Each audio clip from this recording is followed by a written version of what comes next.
Aleluya. Muy buenos días, amados hermanos. Paz y gracia de nuestro Señor Jesucristo, quien nos trajo hoy por acá. ¿Usted cree que fue otra persona que nos trajo? Fue Él que nos impulsó a estar acá. Si fue con sus propias fuerzas, quizá yo apenas estoy comenzando y usted va a querer que yo termine rápido esto. Pero el mensaje está preparado y lo voy a dar de manera completita. ¿Qué le parece? Bien, imaginémonos en el jardín del Edén a dos árboles. Y usted me imagino que piensa automáticamente en esos famosos dos árboles que están en Génesis. El árbol, ¿cuál? El árbol de la vida. ¿Y el otro? El árbol de la ciencia del bien y del mal. Dos árboles famosos. Habían muchos árboles, pero hay que prestar atención a esos dos árboles. ¿De acuerdo? Porque ahí vino una situación difícil con estos dos personajes que estaban ahí, Adán y Eva. Entonces, hoy quiero comenzar en Génesis capítulo 3. Hoy yo quiero hablar, no sé si lo pusieron ahí. Tenemos ahí a Ezequiel ahí manillando por primera vez esa computadora, a ver si salen sus títulos. Yo quiero hablarles en el día de hoy de un tema que ya se ha predicado en los últimos tiempos acá, en este mes se ha comenzado. Las dos naturalezas, el viejo hombre, el nuevo hombre, Adán, Jesucristo. Hay un tema que yo lo he titulado La batalla entre lo natural, lo carnal y lo espiritual, que está muy estrechamente relacionado con los temas que hemos escuchado en los últimos días. Génesis capítulo 3, a partir del versículo 1 dice que la serpiente era más astuta que todos los animales salvajes que Dios el Señor había creado, y le preguntó a la mujer. Estoy en la versión Dios habla hoy. Así que Dios les ha dicho que no coman del fruto de ningún árbol del jardín. Y la mujer le contestó: podemos comer del fruto de cualquier árbol, menos del árbol que está en medio del jardín. Dios nos ha dicho que no debemos comer ni tocar el fruto de ese árbol, porque si lo hacemos, moriremos. ¿Me están siguiendo? Mira qué fácil era. Miles, cientos de árboles ahí. Solamente respeten a un solo de los miles de árboles que había ahí. Pero la serpiente le dijo a la mujer: no es cierto, no morirán. Mira qué expresión, o sea, contradiciendo a Dios. Dice la serpiente: Dios sabe muy bien que cuando ustedes coman del fruto de ese árbol podrán saber lo que es bueno y lo que es malo, y que entonces serán como Dios. La mujer vio que el fruto del árbol era hermoso, una tentación, precioso, un árbol precioso y un fruto hermoso. Y le dieron ganas de comerlo y de llegar a tener entendimiento. Wow. Así que cortó uno de los frutos y se lo comió. Luego le dio a su esposo y él también comió. En ese momento se les abrieron los ojos y los dos se dieron cuenta de que estaban desnudos. Entonces cosieron hojas de higuera y se cubrieron con ellas. El hombre y su mujer escucharon que Dios, el Señor, andaba por el jardín a la hora en que sopla el viento de la tarde, y corrieron a esconderse de él entre los árboles del jardín. Pero Dios el Señor llamó al hombre y le preguntó: ¿dónde estás? Yo le agregaría en buen dominicano: ¿dónde está? Sinvergüenza, porque él sabía lo que habían hecho. El hombre contestó: escuché que andabas por el jardín y tuve miedo, porque estoy desnudo, por eso me escondí. Entonces Dios le preguntó: ¿y quién te ha dicho que estás desnudo? ¿Acaso has comido el fruto del árbol del que te dije que no comieras? El hombre contestó: la mujer, la mujer que me diste por compañera me dio de ese fruto y yo lo comí. Eso es como excusándose. Entonces Dios el Señor le preguntó a la mujer: ¿por qué lo hiciste? Y ella respondió: la serpiente, acusando a otro, la serpiente me engañó y por eso comí del fruto. Y ese evento determinó la caída del hombre. Entonces Dios el Señor dijo a la serpiente: sentencia, por esto que has hecho, maldita serás entre todos los demás animales. De hoy en adelante caminarás arrastrándote y comerás tierra. Primero que la serpiente era muy parejerita, paradita, que sí. Y a partir de esa sentencia, hasta el día de hoy, la serpiente se arrastra. Haré que tú y la mujer sean enemigas, lo mismo que tu descendencia y su descendencia. Su descendencia te aplastará la cabeza. Proféticamente Cristo le aplastó la cabeza y tú le morderás el talón. A la mujer le dijo: aumentaré tus dolores cuando tengas hijos y con dolor los darás a luz, pero tu deseo te llevará a tu marido y él tendrá autoridad sobre ti. Al hombre le dijo: como le hiciste caso a tu mujer, se fue la energía. No, está bien. Al hombre le dijo: como le hiciste caso a tu mujer y comiste del árbol del que te dije que no comieras, ahora la tierra va a estar bajo maldición, sentencia, por tu culpa. Con duro trabajo la harás producir tu aliento durante tu vida. La tierra te dará espinos y cardos y tendrás que comer plantas silvestres. Te ganarás el pan con el sudor de tu frente hasta que vuelva a la misma tierra de la cual fuiste formado, pues tierra eres y en tierra te convertirás.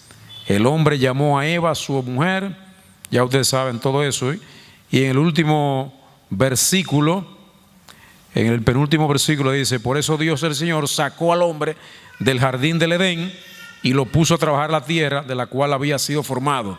Después de haber sacado al hombre, puso al oriente del jardín unos seres alados y una espada ardiente que daba vueltas hacia todos los lados para que evitar que nadie llegara al árbol de la vida. Parece ser que antes de la caída ellos podían comer del árbol de la vida. Por eso es la edad de ellos, que no se sabe exactamente cuándo duraron, pero Adán murió a los 930 años. Un conteo antes de esos eventos, pero no se sabe realmente cuántos años antes había vivido. La idea es que parece ser, aunque la Biblia no lo explica explícitamente, que ellos comían del árbol de la vida porque vivieron muchos años. Entonces, ese acontecimiento de la desobediencia del hombre a un mandamiento simple y sencillo de evitar comer de un árbol, determinó toda una especie de acontecimiento que a partir de ahí determinó la suerte del hombre aquí en la tierra. Yo quiero orar a partir de esta introducción. Gracias, Señor, por esta mañana en que tú nos has permitido estar reunidos como casa de fe y en comunión con tu Espíritu Santo en esta mañana, Señor. Te alabamos, Señor, te bendecimos, glorificamos tu santo nombre. Danos espíritu de sabiduría de lo alto para poder llevar a cabo esta misión que tú nos has encomendado en esta mañana. Te alabamos, te bendecimos, glorificamos tu santo nombre, Señor. Alienta los corazones de aquellos que están afligidos en esta mañana, Señor, principalmente a los fallecidos de nuestros familiares que han partido en la paz del Señor. Danos espíritu de consolación en estos días para sobrellevar y entender que la muerte es parte de la vida. Un día todos partiremos, unos adelante, otros después. Gracias, Señor, por todo lo que hace a favor de este pueblo de Dios. Amén.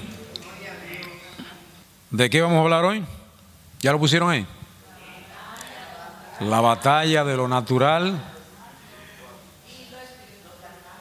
lo carnal y lo espiritual. Vamos a explicar esto bastante simple, ¿verdad que sí?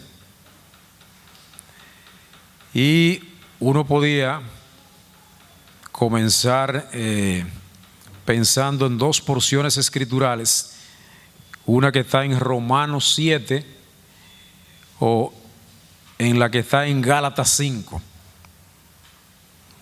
Pero para no alargar mucho la prédica, preferí tomarlo de Romanos 7. Según las Sagradas Escrituras, las diferencias entre lo natural, lo carnal y lo espiritual se refieren a estados o condiciones del ser humano en relación con su naturaleza, su inclinación hacia el pecado y su conexión con Dios. Se explican con base en las Escrituras. ¿Qué es lo natural? Lo natural representa el estado del ser humano tal como nace, sin la intervención del Espíritu Santo. Es una vida gobernada ¿por qué? Gobernada por las capacidades humanas, el intelecto y los deseos terrenales. Ese es el hombre natural. Ese es el hombre que simplemente vive sin Dios. El hombre que aborrece cuando le hablan de la palabra, no se interesa para nada, trata de ridiculizar a aquellos que hablan de Dios, porque eso básicamente está representado en el hombre intelectual, en el hombre de ciencia. El hombre de ciencia dice que si él no puede comprobar algo, simplemente no puede creerlo. Si él no puede ver, tocar algo, no lo puede comprobar con el método científico, entonces para él eso simplemente no existe. Ese es el hombre natural. El hombre natural no le importa en absoluto la palabra de Dios. No le hable de Biblia a un hombre de ciencia, aunque muchos hombres de ciencia simplemente han tratado de leer la Biblia desde el Génesis hasta el Apocalipsis, simplemente para tratar de descifrar algunos conocimientos científicos que están en la Biblia. Pero simplemente no hay revelación de parte de Dios si realmente usted está buscando otras cosas que no son conocerle a Él.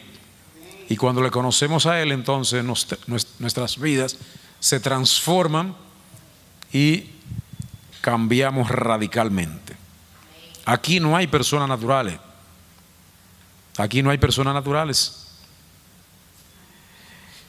¿Cuáles son las características de un hombre natural? No percibir ni comprender las cosas espirituales.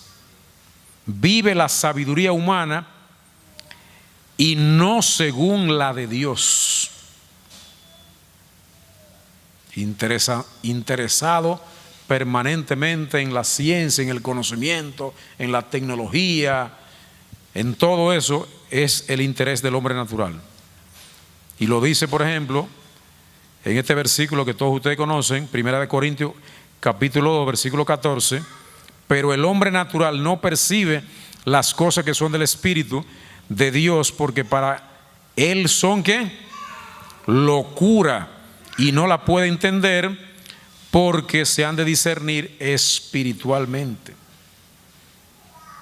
Así mismo nos tildan los hombres de ciencia. Esos son unos locos, creyendo en cosas que nunca han visto. Unos locos. Y evidentemente que el Evangelio es una locura. Para que los que se pierden es una locura. ¿De acuerdo? Entonces, como aquí no hay nadie que represente el hombre natural, vamos al segundo, que es el hombre carnal. Y ahí yo no voy a preguntar nada. Usted mismo se va a ver en qué posición usted está. El hombre carnal es el estado en el que una persona, aunque conoce a Dios, sigue siendo influenciada o dominada por los deseos pecaminosos y las obras de la carne. ¿Cuáles son las características de un hombre o una mujer carnal? Viven según los deseos de la carne. Y usted sabe que los deseos de la carne son ¿qué? Envidia. Usted está envidiando algo. Pelea permanentemente, pleitos. Es celoso, celosa. Vive andando en los chismes, en las murmuraciones. Hace enemistades con su entorno. Participa de idolatría. Y la lista es mucho más larga. El hombre carnal tiene una fe inmadura o una conexión espiritual débil. La base escritural que sustenta esto es, por ejemplo, en 1 Corintios 3:3, la palabra dice: pues aún soy carnal, le dice Pablo a los corintios, porque habiendo entre vosotros celos, contiendas y disensiones, no sois carnales y andáis como hombres.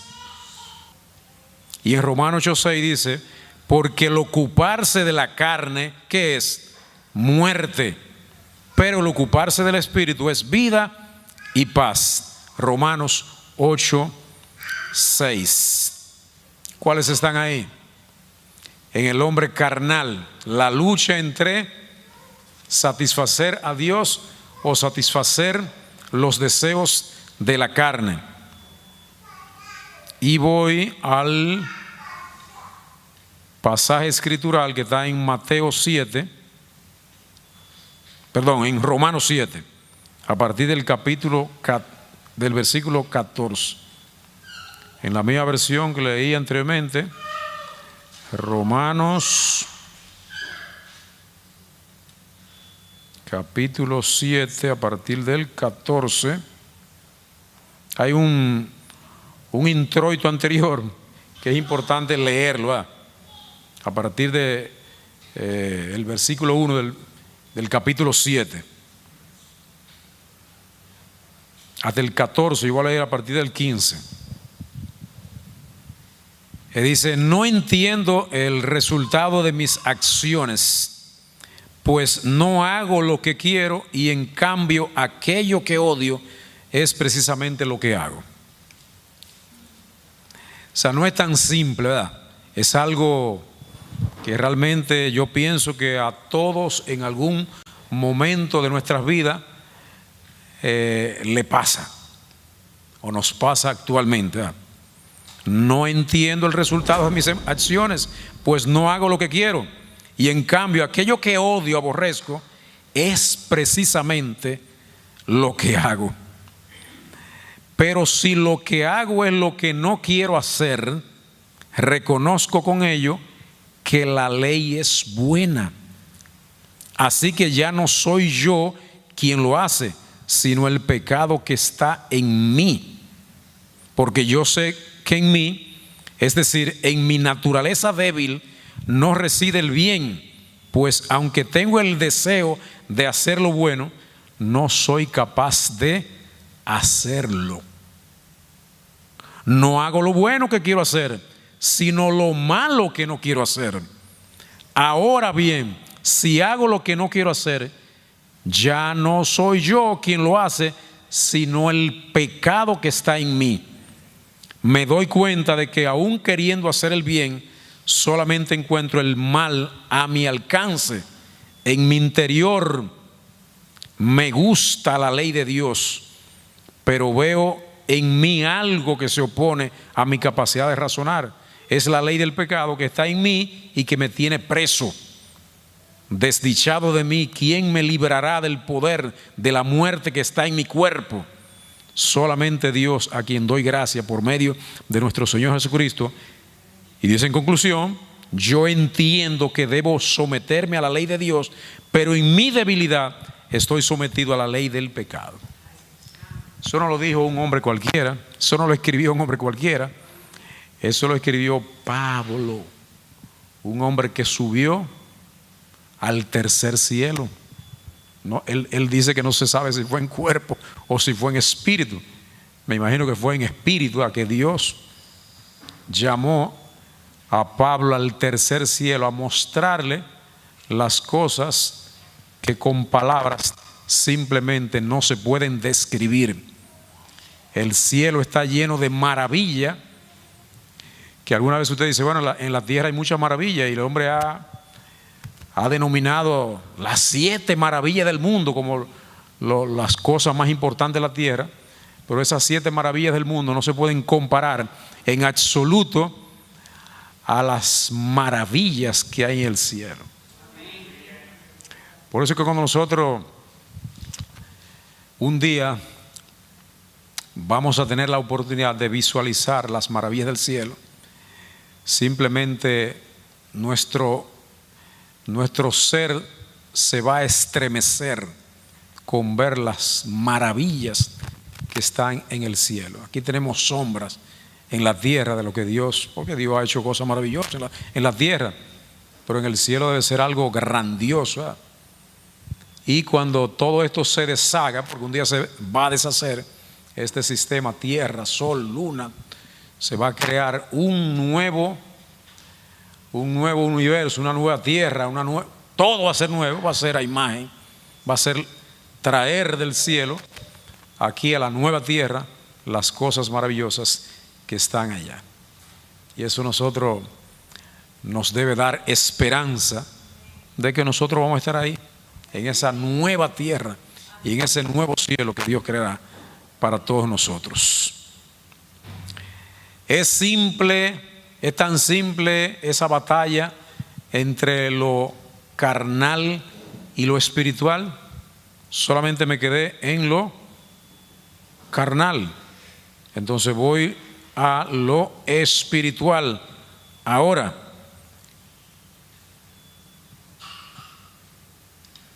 ¿qué es lo espiritual?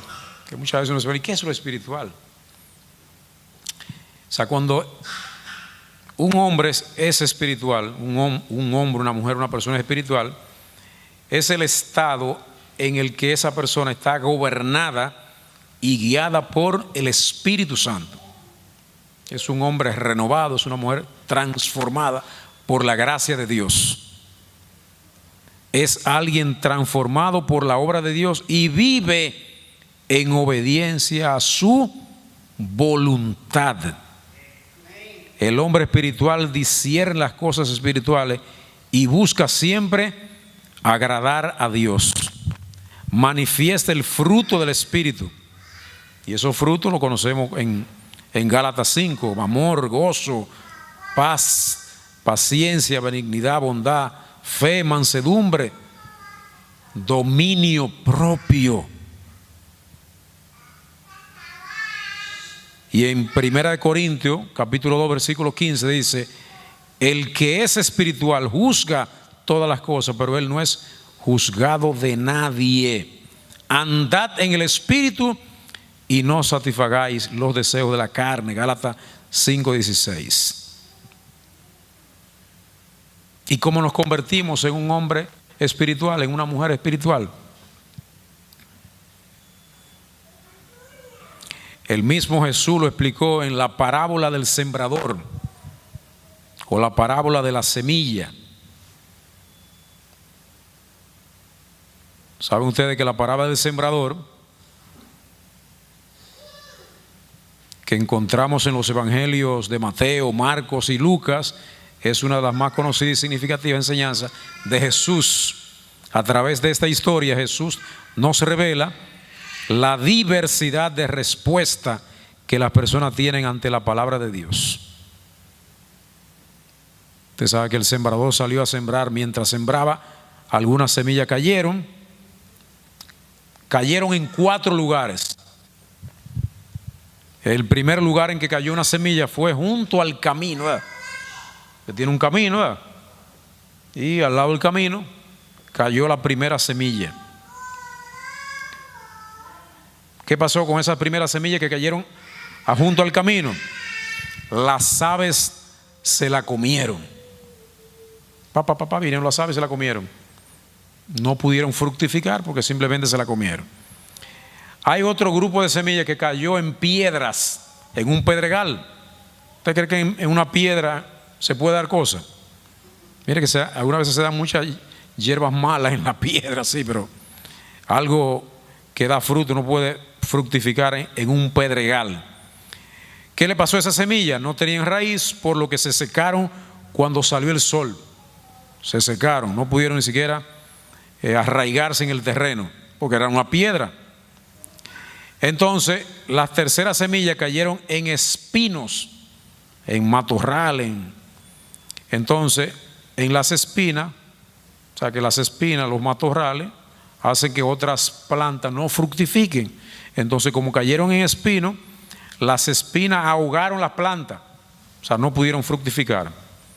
Y el cuarto grupo de semillas, entonces fue el que cayó en tierra buena.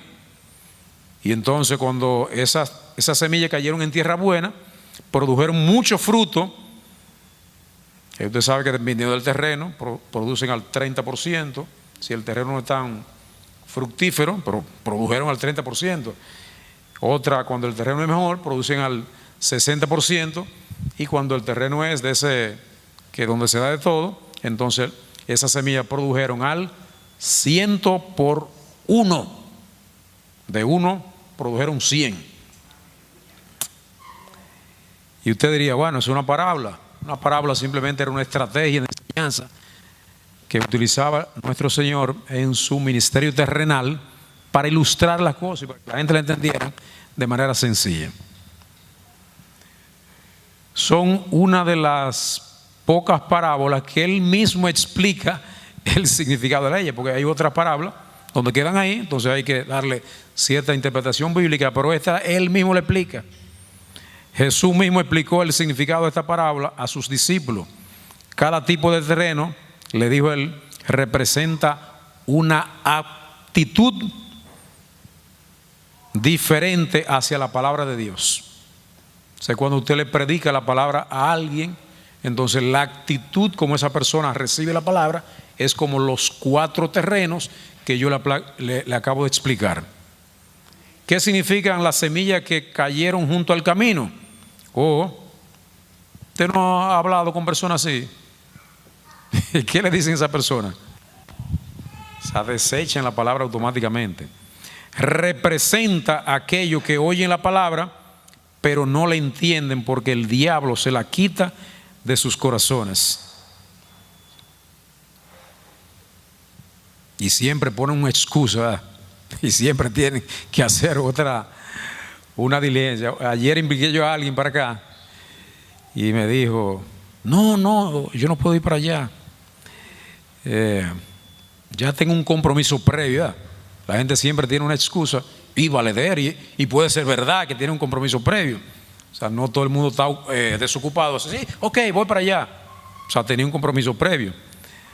Es el diablo operando ahí para que tú no vengas a la casa de fe a escuchar un mensaje de aliento y esperanza.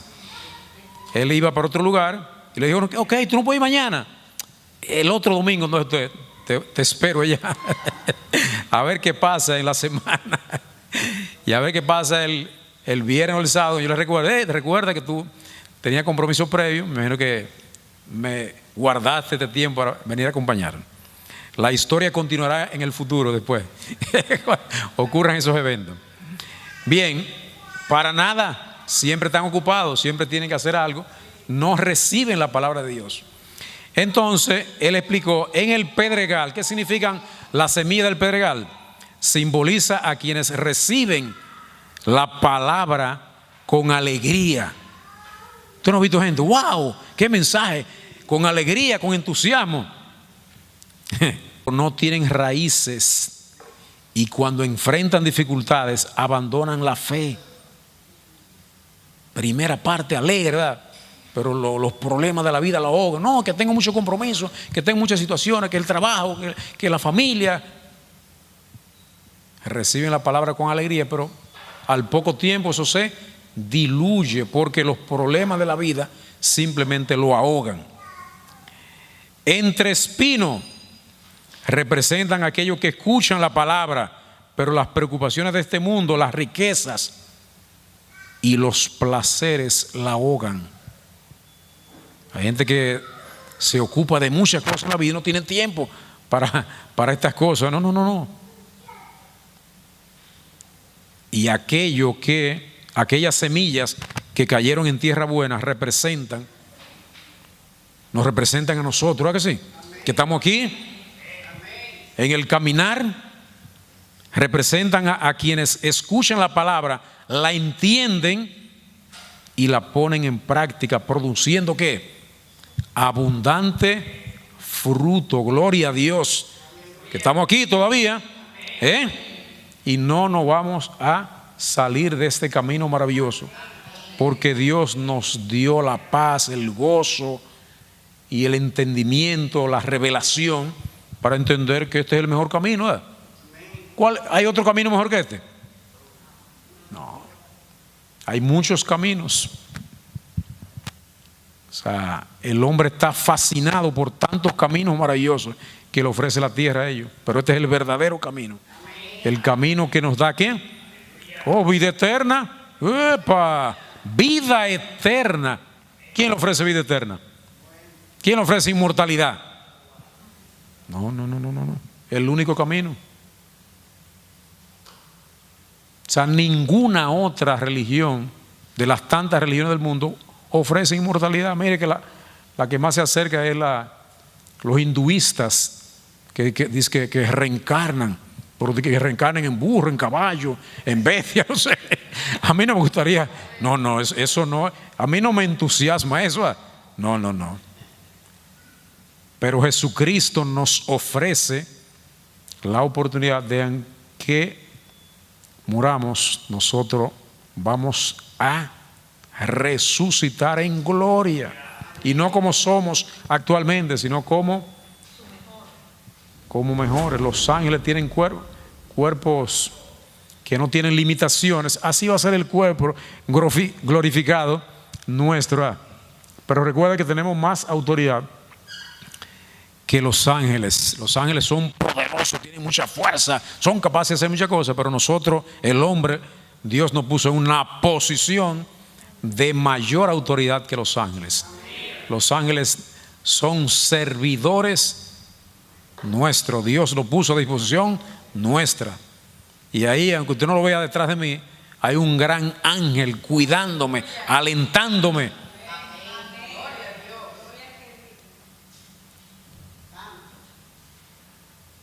Los grandes jerarcas de la tierra andan con grandes guardaespaldas, que sí, asustados porque no le den un tablazo por ahí, le quiten lo que tiene, ¿verdad? Y nosotros andamos por las calles, con un ángel del Señor detrás de nosotros cuidándonos. Pero usted no lo cree muchas veces, que muchas veces hasta la oscuridad usted le teme. ¡Ay! Al oscuro, ¿no? Usted está cuidado en cualquier lugar que se encuentre. Usted es un hijo de Dios y Dios tiene ángeles que le cuidan permanentemente. Hasta cuando usted esté durmiendo hay un ángel velando por su sueño. ¿Qué podemos aprender de la parábola del sembrador? La importancia de escuchar la palabra de Dios. La semilla representa la palabra de Dios. En esta prédica aprendí algo nuevo. O sea, nosotros, los que somos maestros, acostumbramos a esquematizar mucho las enseñanzas. El pastor nos ha enseñado que él no tiene mucho esquema para eso. A veces él viene aquí, comienza a hablar, el Espíritu lo va a guiar, ¿verdad? Entonces, sentí ayer, pastor, la necesidad de llamarlo, ayer en la tarde, y preguntarle lo siguiente: pastor, ¿qué es lo que usted hace el día previo cuando usted va a predicar? Y bueno, después no lo llamé, pero aprendí que realmente cuando a nosotros nos toca enseñar, lo que tenemos que hacer es leer mucho la palabra. En la palabra de Dios está lo que uno debe enseñar, no está fuera de ahí. No está fuera de él. Leer, y en algún momento el mismo Espíritu Santo te dice, detente ahí y presta la atención a eso y habla al pueblo de eso. Y hasta en el último momento, cuando uno está sentado, minutos antes, el Espíritu te habla y dice, mira, cámbiame esta cuestión aquí y comienza con esta. Me pasó exactamente hoy. No tenía contemplado comenzar con Génesis 3 y quizás escuché a Inés, escuché al pastor y dice, no, vamos a comenzar con Génesis 3, allá donde se produjo la gran catástrofe del hombre, la caída, la desobediencia. Y nosotros que luchamos día a día, los que somos maestros en las escuelas, en los liceos, que tenemos tanta desobediencia que aplacar, tanta desobediencia que aplacar, ¿verdad? Uno se asombra de cómo viven estos niños, estos jóvenes, estos adolescentes. Tanta insatisfacción. Yo pienso que ahí que está la clave, ¿verdad? Una persona obediente está satisfecha. Un desobediente está insatisfecho. Es un terremoto en un salón de clase. No quiere tomar la clase, no le gusta la clase. Eso no es para mí, yo estoy aquí obligado. Yo lo que quiero es el recreo. Yo quiero comer, yo quiero jugar, yo quiero disfrutar, yo quiero hacer cosas, menos asumir responsabilidades. Como me dijo un alumno a mi profesor, es que yo no quiero crecer, profesor, porque si crezco tengo que asumir responsabilidades. Qué confesión más dramática. Él lo sabía, que si crecías, si maduraba, tenía que asumir determinadas responsabilidades. Y él no quería asumir ningún tipo de responsabilidad. Entonces la palabra es la semilla de esa parábola del sembrador. Para crecer espiritualmente debemos escucharla, meditarla en ella permanentemente, ¿verdad? En la palabra. Por eso hay que leer permanentemente las Sagradas Escrituras. Ahí está la verdad, ahí está la palabra revelada, ahí está lo que escribieron esos santos de Dios, iluminados por su Espíritu, ¿verdad? Otra importancia es la necesidad de un corazón receptivo, ¿verdad? O sea, tenemos que tener un corazón receptivo, un corazón que reciba. Esa tierra que hablamos en la parábola representa nuestro corazón. Para que la semilla pueda echar raíz y crecer, nuestro corazón debe estar preparado para recibir la palabra de Dios. Los obstáculos para el crecimiento espiritual, el camino, las piedras, los espinos representan los obstáculos que pueden impedir que la palabra de Dios produzca fruto en nuestras vidas. Pero para eso hay que perseverar. Solo aquellos que perseveran en la fe, ponen en práctica la palabra de Dios, producirán abundante fruto. La parábola del sembrador nos enseña que la palabra de Dios es una semilla que si cae en buen terreno puede transformar nuestras vidas. Sin embargo, para que esto ocurra, debemos cultivar un corazón receptivo, eliminar los obstáculos y perseverar en nuestra fe. Y eso solamente se consigue teniendo una relación de comunión con nuestro Señor Jesucristo. Quizá tengo muchas más cosas preparadas ahí. Quizá pudiera terminarla, pero yo pienso que ya debo finalizar la enseñanza del día de hoy. Dios ha sido bueno conmigo. Dios ha sido bueno con mi familia. Aunque en mi familia hay muchas cosas por hacer, algunas veces uno quiere por fuerza propia que ocurre, ¿verdad? Pero he concluido realmente que hay que dejárselo todo a Él. Que sea Él que termine la obra que comenzó en nosotros y que ha comenzado en muchas personas y que ha acelerado la revelación en algunos, pero que todavía falta tiempo para que otros entiendan lo que Dios quiere para nuestras vidas. En algún momento uno ve la vida en forma natural y se preocupa por todo lo que puede ocurrir, ¿verdad?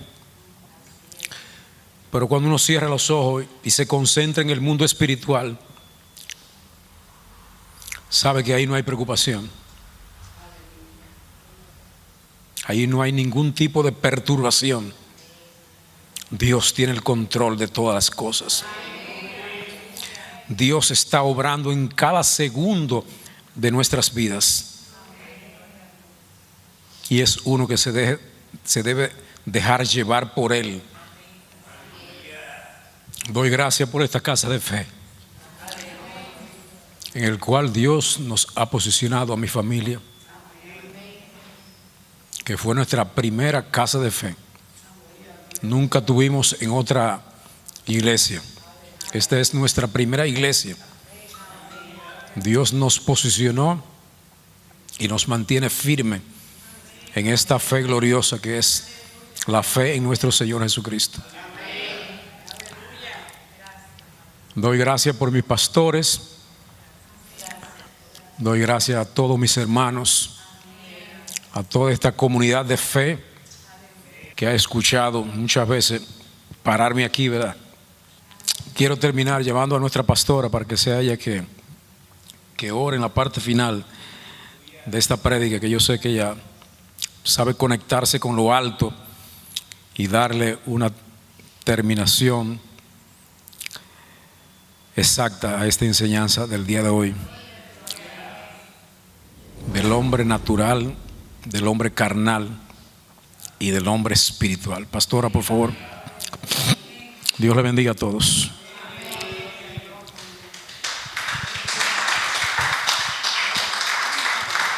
Yo sabía